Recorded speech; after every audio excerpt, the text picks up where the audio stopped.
নমস্কার। গল্পসঙ্গীর গল্পের আসরে আপনাদের সকলকে স্বাগত জানাই। আজ আপনাদের পড়ে শোনাব সাহিত্যিক গজেন্দ্র কুমার মিত্রের লেখা গল্প রজনীগন্ধা।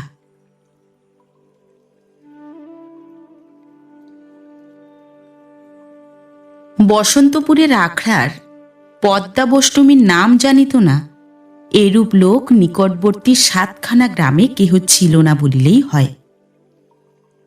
তাহার কারণ এই ১৫-১৬ বছরের মেয়েটির উৎপাতে সমস্ত দেশের লোক উদ্ব্যস্ত হইয়া উঠিয়াছিল, অথচ তাহাকে শাসন করিতেও কাহারও মন উঠিত না। বরং একদিন তাহার গানের শব্দ কানে না গেলে লোকে ব্যস্ত হইয়া খোঁজ লইত তাহার অসুখ করিয়াছে কিনা। এই মেয়েটিকে বৃন্দাবন দাস বাবাজির গুরু স্বর্গত গোবর্ধন দাস বাবাজি এক গাছতলায় কুড়াইয়া পান। পদ্ম ফুলের মতো ফুটফুটে মাস ৬ মেয়েটিকে পড়িয়া থাকিতে দেখিয়া তিনি কুড়াইয়া লইয়া আসেন এবং অতি কষ্টে অন্যান্য বৈষ্ণবীদের সাহায্যে তাহাকে বাঁচাইয়া তোলেন। তিনি আদর করিয়া নাম রাখিয়াছিলেন রজনীগন্ধা। কিন্তু গোবর্ধন দাস বাবাজি মারা গেলেন তখন রজনীগন্ধার ২ বৎসর বয়স। বৃন্দাবন দাস আখড়ার মহান্ত হইয়া রজনীগন্ধার নূতন করিয়া নামকরণ করিলেন পদ্মা। কিছুদিন পূর্বে চন্দ্রনাথ দর্শন করিয়া ফিরিবার পথে তিনি ঝড়ের মধ্যে পড়েন। পদ্মার সেই প্রলয়ঙ্করী মূর্তির সহিত ২ বৎসরের মেয়ে রজনীগন্ধার সাদৃশ্যই নাকি ওই নামকরণের কারণ। মেয়েটির এখন বয়স ১৫-১৬। সে দেখিতে সুন্দরী, তাহার গানের গলা ভালো এবং সর্বোপরি তাহার মনটি ভালো বলিয়া সে শুধু বৃন্দাবন দাস নয়, গ্রামশুদ্ধ লোকের নয়নের মণি ছিল। সে ১ মিনিটও নিজে না হাসিয়া থাকিতে পারিত না এবং পৃথিবী শুদ্ধ লোক তাহার পাগলামিতে হাসিয়া অস্থির হইত। তাহার উৎপাত যে কখন কোন দিক দিয়া কাহার উপর গিয়া পড়িবে এই আশঙ্কায় সকলেই সর্বদা সশঙ্কিত হইয়া থাকিত। চঞ্চলা দুরন্ত এই মেয়েটিকে দেখিয়া অনেকেই বৃন্দাবন দাসের দূরদৃষ্টির প্রশংসা করিতেন। বেশ ছিল পদ্মা, আখড়ার সেই ছিল কর্ত্রী। সকলের আদরে তাহার দিনগুলি পরম সুখেই কাটিতেছিল। সহসা গোলমাল বাঁধিল তখনই, যখন বসন্তপুরে জমিদার রাজনারায়ণবাবুর একমাত্র বংশধর কমল MA পাশ করিয়া গ্রামে ফিরিয়া আসিল। কমলের মা ছিলেন না, পাছে বাড়িতে থাকিলে মাতৃহীন ছেলে অত্যধিক আদরে নষ্ট হইয়া যায়, এই ভয়ে রাজনারায়ণবাবু ছেলেবেলা হইতেই তাহাকে কলিকাতার বোর্ডিংয়ে রাখিয়াছিলেন। কখনো কখনো ছুটিতে বাড়িতে আসিত, আবার ছুটি ফুরাইবার ২-১ দিন আগেই কলিকাতায় ফিরিয়া যাইত। সুতরাং পদ্মাকে সে বাল্যকালে দেখিলেও তাহার কথা কমলের বিশেষ মনে ছিল না। এবার ২ বৎসর পরে দেশে ফিরিয়া সহসা পদ্মাকে দেখিয়া সে যেন অবাক হইয়া গেল। কিন্তু তাহার পূর্বে সেই প্রথম দর্শনের বিবরণটি বলা দরকার। দেশে পৌঁছিবার পরের দিনই ভোরবেলা উঠিয়া কমল গিয়াছিল নদীর ধারে বেড়াইতে। উদ্দেশ্য দ্বিপ্রহরে মাছ ধরিতে বসিবার জায়গাটি বাছিয়া আসা। একটা বটগাছের তলা বাছিয়া চাকর ভোলাকে স্থানটা পরিষ্কার করিবার উপদেশ দিয়া সে রায়েদের বাগানের ধার দিয়া ফিরিতেছিল। সহসা তাহার কানে গেল অতি সুমিষ্ট কীর্তনের সুর। খুব মধুর গলায় কে গাহিতেছে। সে বিস্মিত হইয়া চমকিয়া দাঁড়াইতেই তাহার নজরে পড়িল বাঁশঝাড়ের বাঁক ঘুরিয়া মূর্তিমতী শ্রীমতীর মতোই এক কিশোরী আসিতেছে। পরনে সামান্য লাল পেড়ে শাড়ি, হাতে খঞ্জনি, নাকে ছোট্ট একটি তিলক। কোথাও আভরণের চিহ্ন মাত্র নাই। কিন্তু তবুও তাহার দিকে চাহিলে চোখ ফিরানো যায় না। ভাদ্রের নদীর মতোই তাহার দেহের কুলে কুলে যৌবন ভরিয়া উঠিয়াছে। তাহার আয়ত চোখের চটুল দৃষ্টিতে লাগিয়াছে মাদকতার আভাস। কমল এই অসামান্য মেয়েটির দিকে চাহিয়া এতই বিস্মিত হইয়াছিল যে শোভনতার কথাও ভুলিয়া গেল। সে এক দৃষ্টে চাহিয়া রহিল তাহার দিকে। কিন্তু তাহার বিস্ময় লক্ষ্য করিয়া পদ্মা সহসা এক কাণ্ড করিয়া বসিল। কোথা হইতে একটা পেয়ারা পাড়িয়া লইয়া খাইতে খাইতে আসিতেছিল। সেই অর্ধভুক্ত পেয়ারাটা ছুঁড়িয়া মারিল কমলের মুখে। দুই ভ্রুর মধ্যে গিয়া আতপাকা পেয়ারাটা লাগিতেই সে উফ করিয়া খানিকটা পিছাইয়া গেল। তাহার পর ক্রুদ্ধ হইয়া কহিল, তুমি আচ্ছা বেয়াদব মেয়ে তো, আমাকে মারলে যে? পদ্মা জবাব দিল, বেশ করেছি। তুমি এমন বেয়াদবের মতন হাঁ করে তাকিয়েছিলে কেন? কমল সহসা জবাব দিতে পারিল না। পদ্মা অবশ্য জবাবের অপেক্ষাও করে নাই। সে তাহার উষ্মাকে সম্পূর্ণ অগ্রাহ্য করিয়াই চলিয়া যাইতেছিল। সহসা ফিরিয়া দাঁড়াইয়া কহিল, এই শোনো, তুমি কমলবাবু না? কমল বিস্মিত হইয়া কহিল, হ্যাঁ, কিন্তু তুমি কে? হাসিতে ফাটিয়া পড়িয়া জবাব দিল, বারে, আমাকে চিনতে পারলে না? আমি পদ্মা, বৃন্দাবন দাস বাবাজির আখড়ায় থাকি। পদ্মা? সেই পদ্মা এমন হইয়াছে? কমল কহিল, তুমি জেনে শুনে আমায় মারলে? তোমার সাহস তো কম নয়। আমি যদি বাবাজিকে বলে দিই, কিংবা আমার বাবাকে? ঠোঁট উল্টাইয়া পদ্মা জবাব দিল, তবে আমার বড় বয়েই গেল। মুখে বলিল বটে, কিন্তু কাছে সরিয়া আসিয়া কহিল, বড্ড কি লেগেছে? কই দেখি। কমল কহিল, আর একটু হলে আমার চোখ কানা হয়ে যেত। পদ্মা কমলের হাতটা কপালের উপর হইতে সরাইয়া কহিল, ইস, বড্ডই লেগেছে, ফুলে উঠেছে, এখন কালশিরে পড়েছে। তাহার দুই চোখে সহসা জল আসিয়া পড়িল। কহিল, আমি বুঝতে পারিনি, কিছু মনে করো না, বুঝলে? আমি মাপ চাইছি। বলিয়া কমলের উত্তরের অপেক্ষা মাত্র না করিয়া সে দ্রুত চলিয়া গেল। কমল স্তম্ভিতভাবে দাঁড়াইয়া এই অদ্ভুত মেয়েটির গতিপথের দিকে চাহিয়া রহিল। এই হইল তাহাদের পূর্বরাগের ইতিহাস। কমল বাড়িতে আসিয়া বাবার কাছে রায়েদের বাঁশঝাড়ের দোহাই দিল এবং অপরাহ্নেই বৃন্দাবন দাস বাবাজির আখড়ায় গিয়া উপস্থিত হইল। ইহার পর কোথা দিয়া এবং কি করিয়া যে তাহাদের আলাপ এত দ্রুত জমিয়া উঠিল, সে কথা তাহারা নিজেরাই বুঝিতে পারিল না। কমল প্রত্যহ রাত্রি 10টা পর্যন্ত আখড়ায় আড্ডা দিতে লাগিল এবং সকালে পূর্ব ব্যবস্থা মতো পদ্মার ভিক্ষা করিতে যাইবার পথে পথে অপেক্ষা করিতে শুরু করিল। ফলে পদ্মার ভিক্ষার পরিমাণও দিন দিন কমিতে লাগিল। শেষে এমন হইল যে সকালে লোকে কমলকে যে পাড়ার দিকে যাইতে দেখিত, বুঝিত পদ্মাও সেই পাড়ায় ভিক্ষা করিতে যাইবে। বলাই বাহুল্য, কথাটা চাপা রহিল না এবং তাহা রাজনারায়ণ বাবুর কানেও উঠিল। তিনি একদিন বৃন্দাবন দাসকে ডাকিয়া যথেষ্ট লাঞ্ছনা করিলেন। বলিলেন, এমনি করে আরো কত ছেলের মাথা খাচ্ছ, তার ঠিক কি? ফের যদি আমি শুনি যে খোকা ওখানে যাচ্ছে, তাহলে তোমার ওই 200 বছরের আখড়ায় আগুন লাগিয়ে দেব, বুঝলে? সাবধান। বৃন্দাবন দাস নতমুখেই বাহির হইয়া আসিতেছিলেন। রাজনারায়ণবাবু পুনশ্চ ডাকিয়া কহিলেন, আর শোনো, ওই মেয়েটার কণ্ঠি বদলের ব্যবস্থা করো না কেন? তাহলে তো অনেকটা গোলযোগ মিটে যায়।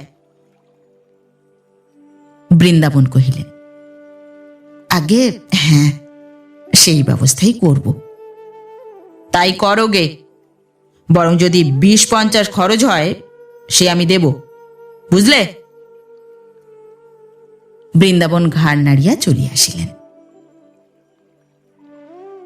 সেই দিনই রাত্রে আহারে বসিয়া রাজনারায়ণবাবু কমলকে বলিলেন, দেখো, আমি ভেবে দেখছিলুম যে এত বড় জমিদারিটা হাতে কলমে চালাতে গেলে আইনটা জানা দরকার।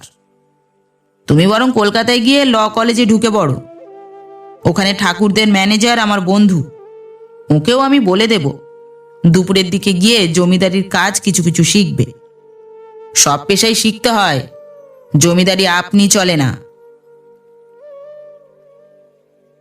কমলের মাথায় যে বজ্রাঘাত হইল তা রাজনারায়ণবাবু তাহার মুখ দেখিয়াই বুঝিতে পারিলেন। এইবার তিনি তাহার বৃহত্তর অস্ত্রটি নিক্ষেপ করিলেন। কহিলেন, কানা ঘুষো শুনছিলাম তুমি নাকি রোজ বৃন্দাবনের আখড়ায় গিয়ে রাত 10টা পর্যন্ত আড্ডা দাও। তুমি জমিদারের ছেলে, ওসব ভিখারি বৈষ্ণবের সঙ্গে কি তোমার আড্ডা দেওয়া উচিত? এ কথা যেন আর কোনো দিন না শুনতে পাই। কমল সেদিন সারা রাত ঘুমাইতে পারিল না। পরের দিন ভোরবেলায় কুসুমপুরের রাস্তায় গিয়া দাঁড়াইল। সেই পথেই পদ্মার সেদিন ভিক্ষা করিতে যাইবার কথা, কিন্তু বহুক্ষণ দাঁড়াইয়া থাকিয়াও যখন পদ্মার দেখা পাওয়া গেল না, তখন তাহার প্রথম মনে হইল যে তাহার বাবা বোধ হয় শুধু তাহাকে শাসন করিয়াই নিশ্চিন্ত হন নাই, ওধারেও কোনো ব্যবস্থা করিয়াছেন। দুপুরবেলা একটা বই লইয়া পড়িবার চেষ্টা করিল, কিন্তু একটি বর্ণও বুঝিতে পারিল না। শেষকাল পর্যন্ত আর স্থির থাকিতে না পারিয়া বেলা 2টার সময় পিছনের দরজা দিয়া বাহির হইয়া সে আখড়াতেই গিয়া উপস্থিত হইল। আখড়ায় পৌঁছিয়াই ব্যাপারটা বুঝিতে পারিল। বৃন্দাবন দাস ঠাকুর ঘরের দাওয়ায় বসিয়া রাস পঞ্চাধ্যায় পড়িতেছিলেন। তিনি অন্যদিন সকলরবে অভ্যর্থনা করেন, আজ শুধু তাহার নমস্কারের বদলে একটি প্রতি নমস্কার করিলেন মাত্র, একটি কথাও কহিলেন না। অন্যান্য 2-1 বৈষ্ণব যাহারা সামনে বসিয়াছিল তাহারাও 2-1 কথা কহিয়াই কাজের অছিলায় উঠিয়া গেল। তখন লাজ লজ্জার মাথা খাইয়া কমলকে প্রশ্ন করিতে হইল, বাবাজি মশাই, পদ্মা কোথায়? বাবাজি মাথা না তুলিয়াই বলিলেন, ঠাকুর ঘরের ভেতর কাজে ব্যস্ত আছে। কমল বহুক্ষণ নিঃশব্দে বসিয়া থাকিয়া প্রশ্ন করিল, আমার সঙ্গে তার দেখা হওয়া কি নিষেধ? বৃন্দাবন দাস এবার মুখ তুলিলেন। তাহার 2 চোখে জল টলটল করিতেছিল। তিনি কহিলেন, ছোটবাবু, তুমি এখানে আসো, এতে যে আমাদের কত আনন্দ হয় তা গোবিন্দই জানেন। তুমি আমাদের সকলেরই বড় প্রিয়, কিন্তু আমার 200 বছরের আখড়া, আমার পূর্ববর্তী 7 জন গোসাইয়ের সমাধি হয়েছে এইখানেই। এ আখড়া যদি নষ্ট হয় তো প্রাণে বড় লাগবে। কমল কহিল, বুঝেছি বাবাজি মশাই, বাবা একটা সাংঘাতিক কিছু বলেছেন, কিন্তু আর একটিবার যে পদ্মার সঙ্গে আমার দেখা হওয়া দরকার, তাকে বলবেন যে কাল সকালে দক্ষিণখণ্ডে যাবার পথে আমি অপেক্ষা করব। এই ভিক্ষাটি আমাকে দিতেই হবে। একটা একটা দীর্ঘ নিঃশ্বাস ফেলিয়া বৃন্দাবন দাস কহিলেন, তাই হবে বাবু। পদ্মার আবার কণ্ঠী বদলের ব্যবস্থা করতে হবে শিগগিরই, বড়বাবু আদেশ দিয়েছেন। কোথায় কার কাছে যে দেব অমন সোনার প্রতিমা, তাই ভাবছি। এই আঘাতটি সর্বাপেক্ষা সাংঘাতিক। কমল যখন বাহিরে আসিল তখন তাহার পা টলিতেছে, সর্বশরীর যেন অবশ। সে কোনো মতে নদীর ধার পর্যন্ত গিয়া একটা গাছের নিচে বহুক্ষণ বসিয়া রহিল।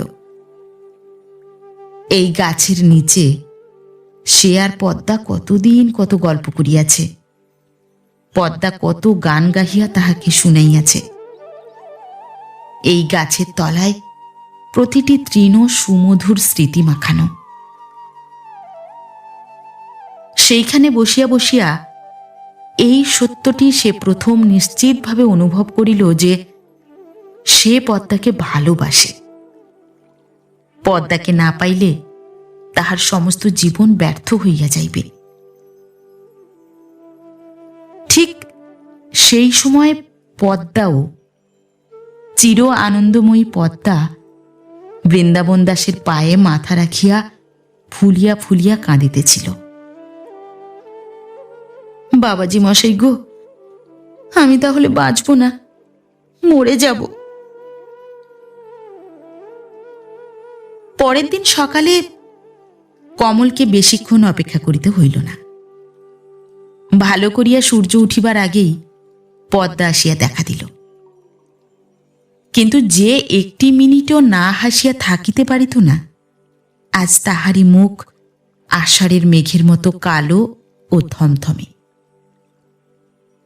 সে নিঃশব্দে কাছে আসিয়া দাঁড়াইল মাত্র, কথা কহিল না। কমল কম্পিত কণ্ঠে কহিল, পদ্মা, শুনেছ সব?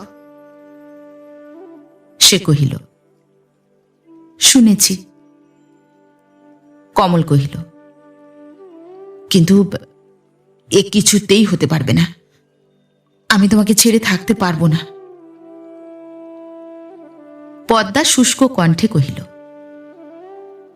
সামনের মাসেই আমার কণ্ঠী বদল, নবদ্বীপ বৈরাগীর সঙ্গে। মৎস্যবের খরচা দেবেন তোমার বাবা। কমল দৃঢ় কণ্ঠে কহিল, তোমার কণ্ঠী বদল হবে, কিন্তু সে নবদ্বীপের সঙ্গে নয়, আমার সঙ্গে। পদ্মাও দৃঢ় কণ্ঠে কহিল, তা হয় না। বাবাজি মশাই জীবনে কখনো যেসব কথা শোনেননি, তাই তাকে সেদিন শুনতে হয়েছে আমার জন্যে। তিনি আমাকে এতটুকু বেলা থেকে মানুষ করেছেন, নিজের মেয়ের মতো ভালোবাসেন। তুমি কি বলতে চাও? আমার জন্যে তার আখড়ায় আগুন লাগবে, তিনি অপঘাতে মরবেন? তার চেয়ে আমি জন্ম জন্ম নবদ্বীপের ঘর করব, তাও ভালো। কমল কিছুক্ষণ নিঃশব্দে মাটির দিকে চাহিয়া রহিল। সে নিজের বাবাকে চিনিত। তাহার জীবিতকালে এ বিবাহ দিবার স্পর্ধা বৃন্দাবন কেন, গ্রাম শুদ্ধ কাহারও নাই। সে খানিকটা পরে বলিল,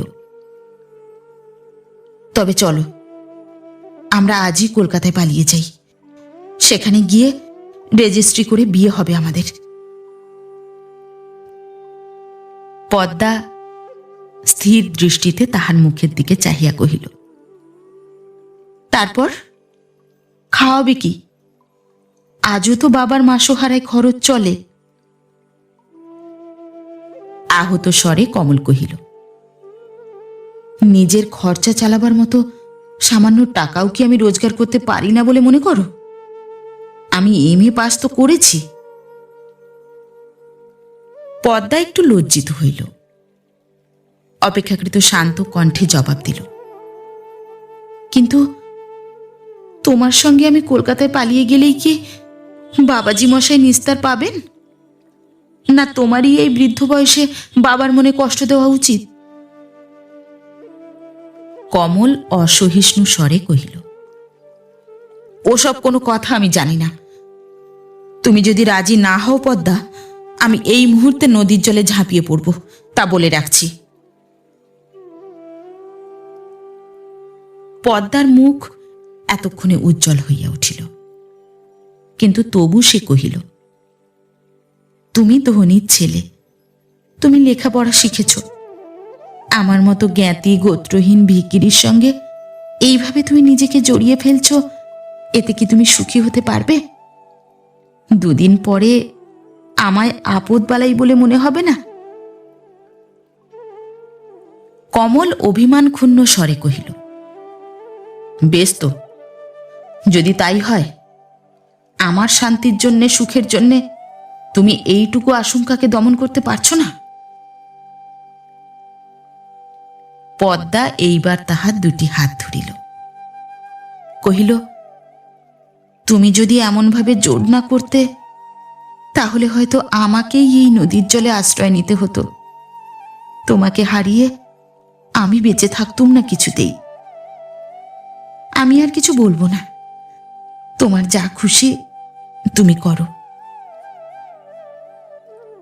তখন দুজনে প্রায় অর্ধ ঘণ্টা পরামর্শ করিয়া স্থির করিল যে কমল সেই দিনই রাত্রে কলিকাতায় চলিয়া যাইবে এবং উপার্জনের চেষ্টা দেখিবে।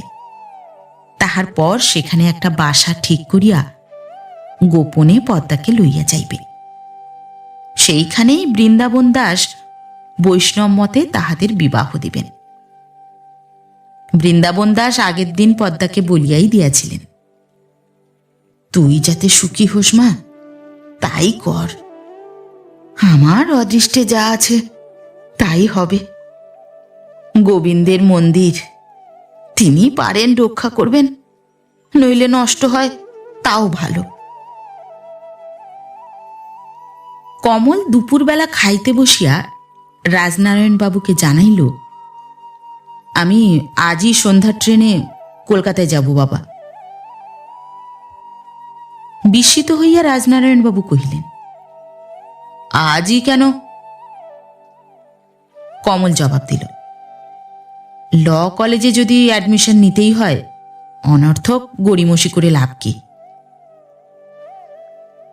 রাজনারায়ণবাবু বুঝিলেন যে ইহা অভিমানের কথা, কিন্তু তবুও ফলটা শুভই হইবে, এই আশায় তিনি মনে মনে খুশি হইলেন। নানাবিধ উপদেশ দিয়া জিনিসপত্র গুছাইয়া লইতে বলিলেন। কমল পরের দিন সকালে কলিকাতায় পৌঁছিয়া এক বন্ধুর বাড়ি উঠিল। সেখান হইতে দুপুরের মধ্যেই একটা ছোট্ট বাসা ঠিক করিয়া ফেলিল। দেশ হইতে পুরাতন চাকর সঙ্গেই আসিয়াছিল, সেই রাঁধিয়া দিবে এবং অন্যান্য কাজ করিবে, এইরূপ ব্যবস্থা হইল। সে জমিদারের ছেলে এবং কলিকাতায় বরাবর উপযুক্ত চালেই চলিয়াছে বলিয়া তাহার বন্ধুবান্ধবের অভাব ছিল না। তাহাদের দুই একজনকে টিউশনের কথা বলিল। প্রথমটা তাহারা বিশ্বাস করিতে চাহিল না, পরে বাবার সহিত ঝগড়া করিয়া আসিয়াছে মনে করিয়া মাসখানেকের মধ্যেই প্রায় শতাধিক টাকার গোটা দুই টিউশন ঠিক করিয়া দিল। কিন্তু তাহার উপর ভরসা করিয়া যে গৃহস্থালী পাতা যায় না, সে জ্ঞান কমলের ছিল। সে অন্য পথ ধরিল। বাল্যকাল হইতেই তাহার গল্প লেখার ঝোঁক ছিল এবং দেশে যাইবার আগে খান দুই উপন্যাসও লিখিয়া বাক্সয় বন্ধ করিয়া রাখিয়াছিল। এইবার অন্য একটি বন্ধুকে ধরিয়া কলিকাতার বিখ্যাত মাসিকপত্র হিন্দুস্থানের সম্পাদকের কাছে একটা উপন্যাস পাঠাইয়া দিল। পাঠাইবার সময় কমলের নিজের খুব ভরসা ছিল না, কিন্তু সহসা দেখা গেল সম্পাদক বইটি পড়িয়া মুগ্ধ হইয়া গিয়াছেন। তিনি নিজের কাগজে সম্মানজনক মূল্য দিয়া ছাপিতে রাজি তো আছেনই, অন্য এক বড় প্রকাশকের দ্বারা প্রকাশ করিবার ব্যবস্থাও করিয়া দিতে পারেন। ইতিমধ্যে সে বৃন্দাবন দাসকে একখানা চিঠি দিয়া জানাইয়াছিল যে এখানে সব ব্যবস্থাই প্রায় হইয়া আসিয়াছে। পদ্মা যেন আর একটু ধৈর্য ধরে। বৃন্দাবন দাস তাহার উত্তরে তাহার আশীর্বাদ জানাইয়া চিঠি দিলেন। কমল নিশ্চিন্ত হইল, কিন্তু ওধারে তাহারই বুদ্ধির দোষে আর এক বিপর্যয় ঘটিয়া গেল। রাজনারায়ণবাবুকে সে পৌঁছিয়াই এক চিঠি দিয়াছিল, আর কোনো সংবাদ দেয় নাই। রাজনারায়ণবাবু মাসখানেক কোনো চিঠি না পাইয়া এক দীর্ঘ পত্র লিখিলেন। তাহাতে জানাইলেন যে সে কলেজে ভর্তি হইয়াছে কিনা তাহা যেন পত্রপাঠ মাত্র জানায়, এবং মাসখানেকের মধ্যেই বিবাহের জন্য প্রস্তুত হয়, এবং কন্যা তিনি দেখিয়া পছন্দ করিয়াছেন। এখন শুভ দিনের অপেক্ষা। ওই চিঠির সহিত তাহার জন্য 100 টাকার একটি মানি অর্ডারও আসিয়াছিল। কমল মানি অর্ডারটি ফেরত দিয়া বাবাকে চিঠি লিখিয়াছিল। আমি অনেক ভেবে দেখলুম যে আইন পড়া আমার দ্বারা অসম্ভব, সুতরাং কলেজে ভর্তি হবার কোনো চেষ্টা করিনি। আপনার কাছ থেকে মাসোহারা নিয়ে এতদিন কাটিয়েছি, ও ইচ্ছা আর নেই। এইবার নিজে উপার্জন করতে চাই, সেই জন্য টাকাটা ফেরত দিলাম। আর বিয়ের চেষ্টাও আপনি করবেন না।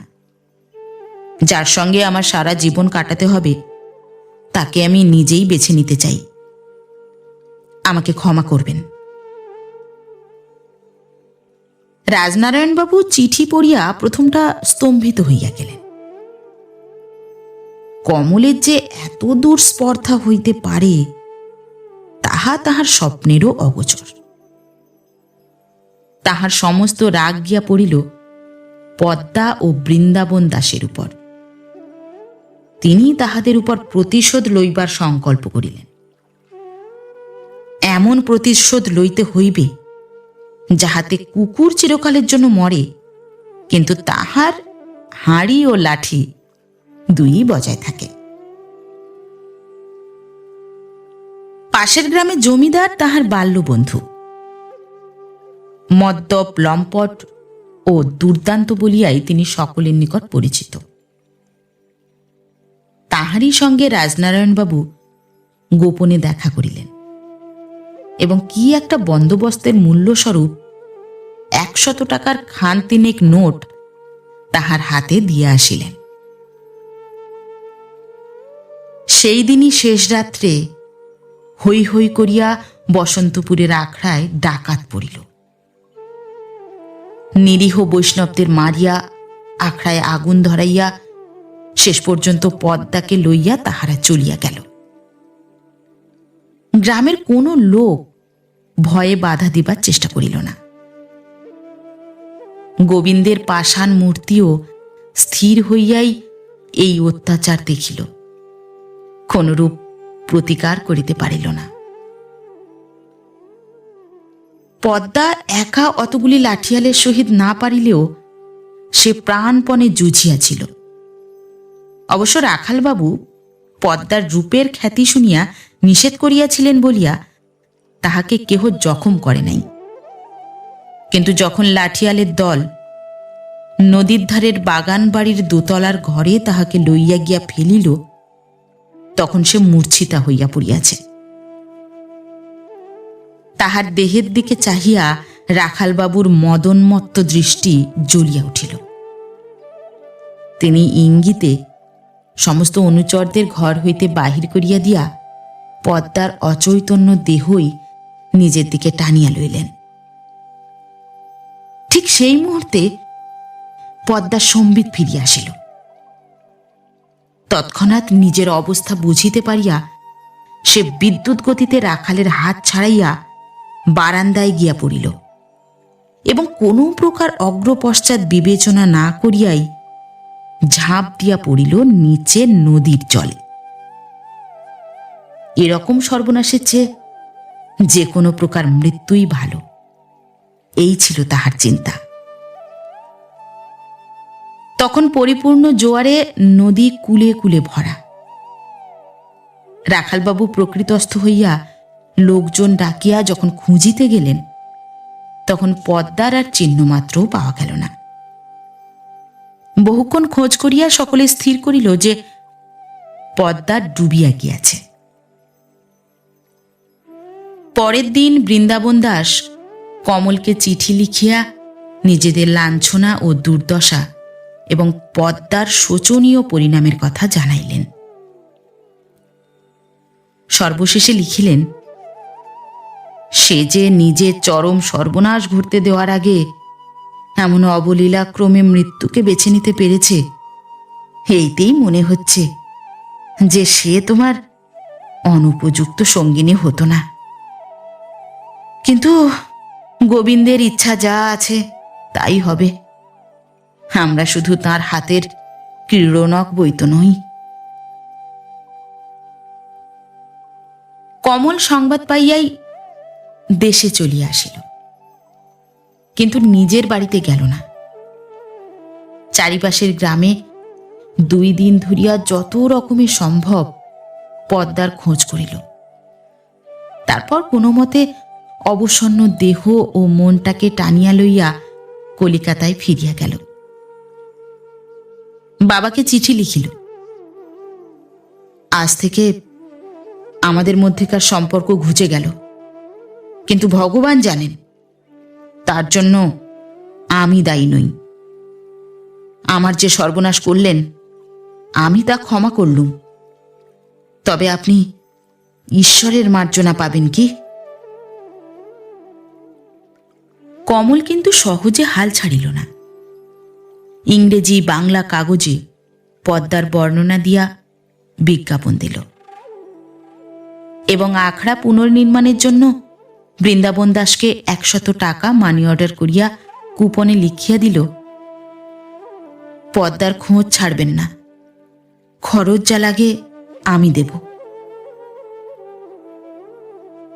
কিন্তু দিন, সপ্তাহ, মাস কাটিয়া গেল, পদ্মার কোনো খবর পাওয়া গেল না।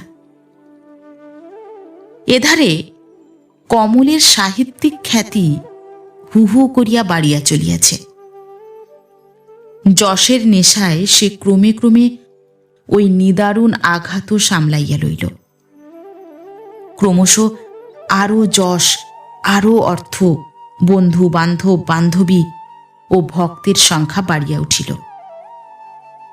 সভা, সমিতি, মজলিস ও বৈঠকে নিমন্ত্রণের সংখ্যা হয় না। মেয়েরা এই যশস্বী এবং রূপবান তরুণ সাহিত্যিকের ফটো বাঁধাইয়া ঘরে টাঙাইয়া রাখিতে শুরু করিল। ব্যারিস্টার পালিতের কন্যা মীরা পালিত নিজে কবি, শুধু তাই নয়, অসাধারণ বিদুষী ও রূপসী বলিয়া সর্বত্র তাহার অসাধারণ সমাদর।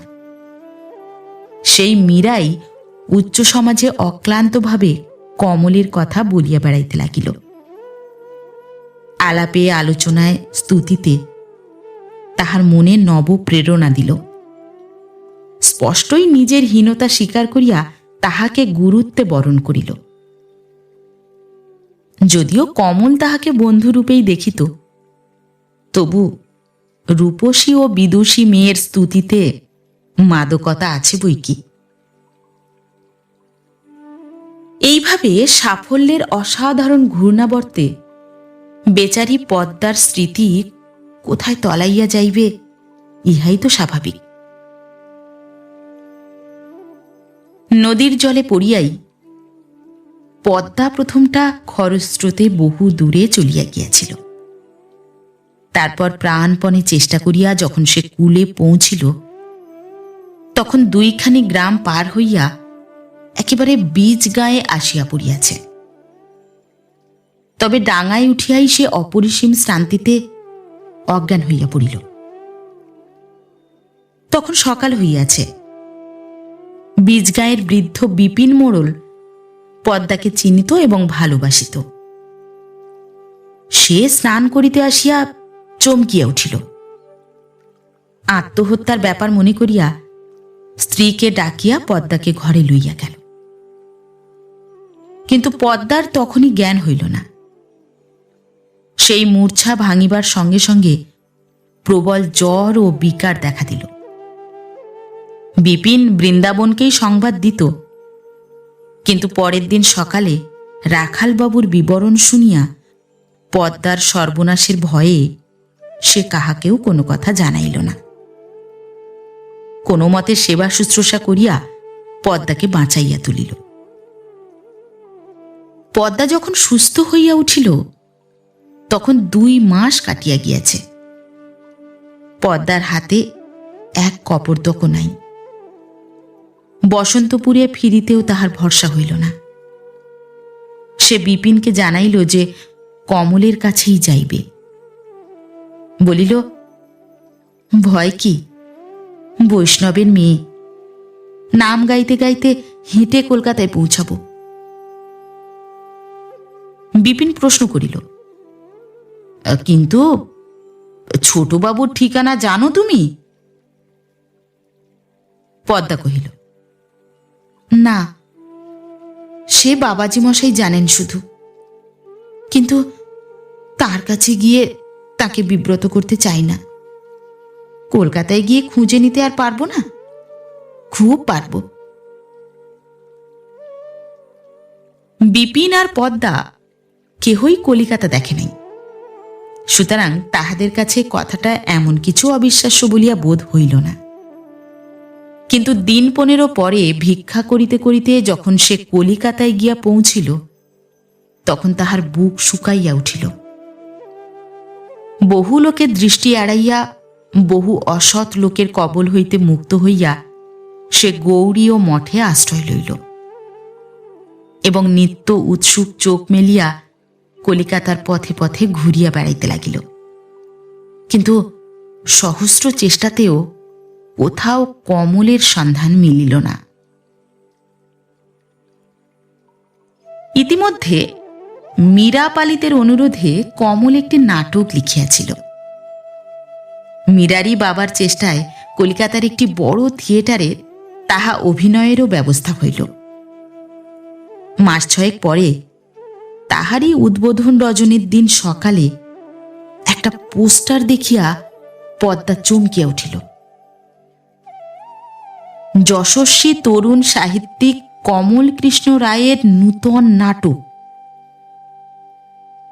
হয়তো এ আর কোনো কমল কৃষ্ণ রায়, কিন্তু পদ্মার মনে মনে কে যেন বলিল যে এই সেই যাহার জন্য তাহার এই নিদারুণ দুঃখের তপস্যা। তাহা ছাড়া সে কমলকে বহুবার বলিতে শুনিয়াছে যে সে বই লেখে। সে পথের লোককে জিজ্ঞাসা করিয়া করিয়া থিয়েটারটা খুঁজিয়া বাহির করিল এবং সেখানে গিয়া বহু লোকের কাছে মিনতি করিয়া কমলের ঠিকানাও সংগ্রহ করিল। গেরুয়া পরিহিতা এই তরুণীর সহিত কমলের কি সম্পর্ক থাকিতে পারে তাহা বুঝিতে না পারিয়া কেহবা নিজের মনোমতো অনুমান করিয়া লইয়া মুচকি হাসিল, কেহবা কানা ঘুষা করিল, কিন্তু সেসব কোনো দিকে পদ্মার তখন দৃষ্টি নাই। নিদারুণ মানসিক উত্তেজনায় সে তখন বিভ্রান্ত, বাহ্য জ্ঞান শূন্য। পদ্মা যখন কমলের বাসার সামনে পৌঁছিল তখন অপরাহ্ন। তাহার কড়া নাড়ার শব্দে বাসার নূতন চাকরটা বাহির হইয়া আসিয়া সন্দিগ্ধ দৃষ্টিতে তাহার দিকে চাহিল। পদ্মার প্রশ্নের উত্তরে কহিল, বাবু নেই, মীরা দিদিমণির বাড়ি গিয়েছে। মীরা দিদিমণি? সে আবার কে? চাকরটা বিরক্ত হইয়া কহিল, আমি জানি না। তারপর দরজাটা বন্ধ করিয়া দিল। পদ্মার বুকে কে যেন অকস্মাৎ পাষাণের ভার চাপাইয়া দিল। সে টলিতে টলিতে গিয়া অবসন্নভাবে পাশের একটা বাড়ির রকে বসিয়া পড়িল। আজ সারা দিন অনাহারে কাটিয়াছে, তাহার উপর সারা দুপুর রৌদ্রের মধ্যে ঘুরিয়া বেড়াইয়াছে। সেই সমস্ত ক্লান্তি যেন তাহাকে আচ্ছন্ন করিয়া ফেলিল। কতক্ষণ যে সে এইভাবে বসিয়াছিল তাহা সে নিজেই জানে না। সহসা চমক ভাঙিয়া গেল প্রকাণ্ড এক মোটরের শব্দে। চকিত হইয়া চাহিয়া দেখিল, মোটরের সামনের সিটে পাশাপাশি বসিয়া আছে কমল আর একটি রূপসী তরুণী। কি একটা রসিকতায় দুইজনেই হাসিতেছে। কমলের সেদিন দ্বিপ্রহরে মীরাদের বাড়ি নিমন্ত্রণ ছিল। কথা ছিল মীরার সহিতই মোটরে করিয়া আসিয়া সে বাসা হইতে কাপড় ছাড়িয়া নাটকের উদ্বোধন দেখিতে যাইবে। বেচারি পদ্মা এসব কিছুই জানিতে পারিল না। সে শুধু দেখিল যে কমল শীষ দিতে দিতে লাফাইয়া উপরে গেল এবং মিনিট পাঁচেকের মধ্যেই বহুমূল্য বেশে সাজিয়া ফিরিয়া আসিয়া আবার মোটরে বসিল। তরুণীটি নিমেষে গাড়ি চালাইয়া চলিয়া গেল। পদ্মা কিছুক্ষণ পর্যন্ত বুঝিতেই পারিল না যে আঘাতটা তাহার কতখানি। সে যেন ঘুমের ঘোরে রহিয়াছে। সে ঘুমের ঘোরেই মনকে বুঝাইবার চেষ্টা করিতে লাগিল যে এ ঠিকই হইয়াছে। কমল জমিদারের ছেলে, কমল বিদ্বান, আর সে জ্ঞাতি গোত্রহীনা ভিখারিনী। এ মিলন অসম্ভব। কমল এইবার তাহার উপযুক্ত সঙ্গিনী বাছিয়া লইয়াছে। প্রায় ঘণ্টা তিনেক সেইখানেই বসিয়া থাকিবার পর সহসা নিজের হাতের দিকে নজর পড়িয়া সে চমকিয়া উঠিল। দুগাছা লাল সেলুলয়েডের চুড়ি বহুদিন আগেই কমলই কিনিয়া তাহার হাতে পরাইয়া দিয়াছিল।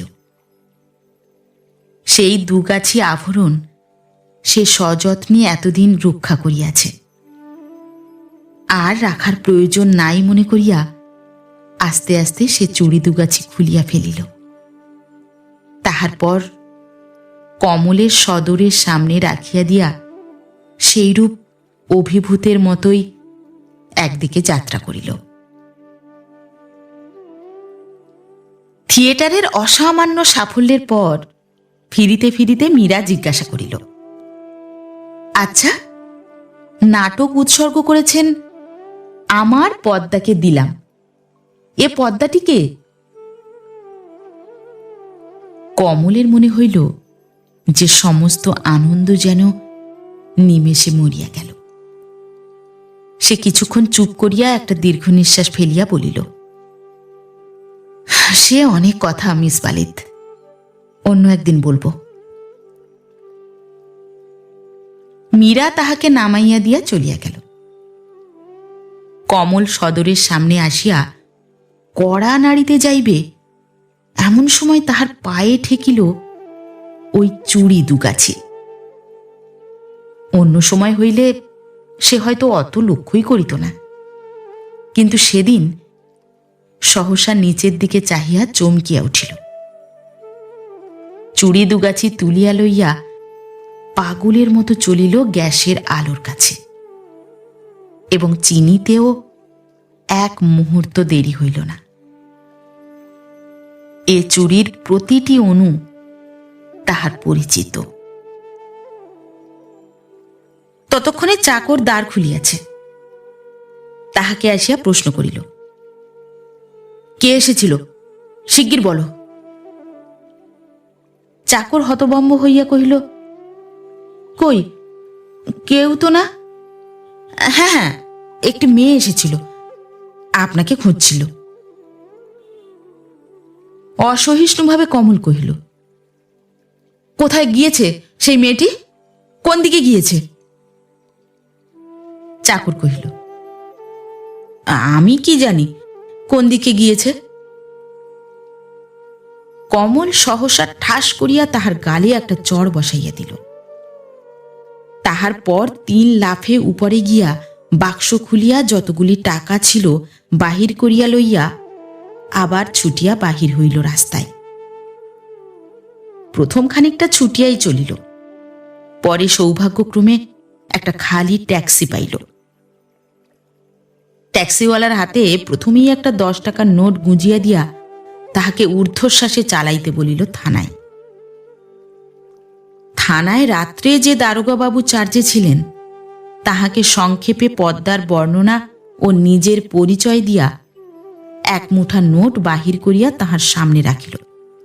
কহিল, এখনই সমস্ত বিটের কনস্টেবলকে খবর পাঠান, যত টাকা খরচ হয় হোক, যে খোঁজ করে এনে দিতে পারবে তাকে আমি 1000 টাকা বকশিস দেব। সেখান হইতে যখন সে বাহির হইল তখন আকাশে বৃষ্টি নামিয়াছে, কিন্তু তাহারই মধ্যে সে গাড়ি চালাইতে বলিল। গঙ্গার যতগুলি ঘাট আছে সেইগুলি আগে দেখিতে হইবে, কারণ যে অপরিসীম অভিমানে সে ওই দুগাছি চুড়ি তাহারই দ্বার পথে ফেলিয়া গিয়াছে, তাহার একমাত্র পরিণতি আত্মহত্যা। কিন্তু বিধাতা বিরূপ। ঝড় উঠিল এবং সে ঝড় দেখিতে দেখিতে এমন প্রবল আকার ধারণ করিল যে আর গাড়ি চলে না। ভীষণ দুর্যোগ দেখিয়া ট্যাক্সিওয়ালা একটা গলির মধ্যে ঢুকিয়া পড়িয়া তাহাকে নামাইয়া দিল। কিন্তু কমলের তখন অপেক্ষা করার সময় নাই। সে সেই প্রলয়ের ঝড় মাথায় করিয়াই কোনো মতে পথ চলিতে লাগিল। পথটাকে সে খুঁজিয়া বাহির করিবে, যেমন করিয়াই হোক। এমনই ভাবে উন্মত্ত প্রকৃতির সঙ্গে যুদ্ধ করিতে করিতে যখন সে বাবুঘাটের সামনাসামনি আসিয়া পড়িয়াছে, তখন আর চলিবার ক্ষমতা নাই। সে অবসন্ন হইয়া একটা গাছতলায় বসিয়া পড়িল। কিন্তু ঠিক সেই সময়ে তাহার মনে হইল ঝড়ের গর্জনের মধ্যেই কাহার গলার সুর যেন শোনা যাইতেছে। সে প্রাণপণ শক্তিতে চোখ মেলিয়া বিদ্যুতের আলোয় দেখিল গঙ্গার জলের একেবারে কাছে এক রমণী মূর্তি। সে পদ্মা বলিয়া চিৎকার করিয়া উঠিয়াই একেবারে অজ্ঞান হইয়া গেল। পদ্মা মৃত্যুর পূর্বে জন্মের শোধ একবার গান গাহিয়া লইতেছিল। আমারই নাগর যায় পরঘর, আমারই আঙিনা দিয়া। কিন্তু কমলের ডাক তাহার কানে পৌঁছিল। সে বিদ্যুতের আলোতে কমলের দেহ দেখিতে পাইয়া পাগলের মতো ছুটিয়া আসিল। তাহার মাথাটা নিজের বুকের মধ্যে টানিয়া লইয়া আকুলভাবে ডাকিতে লাগিল, ওগো, অভাগীর জন্যে কেন তুমি এমন সর্বনাশ করলে গো? আমার জন্যে যদি তোমার কিছু হয় তো আমি কেমন করে সইব? অনেকক্ষণ পরে কমল চোখ মেলিয়া ডাকিল, পদ্ম, এই যে আমি। কি বলো? তোমাকে কি পেলাম? আর ছেড়ে যাবে না তো? না, আর কিছুতে না, কিছুতে তোমায় ছেড়ে দেব না। তখন ঝড় থামিয়া আসিয়াছে। পূর্বাকাশে তরুণ সূর্য দেখা দিয়াছেন। তাহারই আলোতে এই তরুণ তরুণীর আবার মিলন ঘটিল।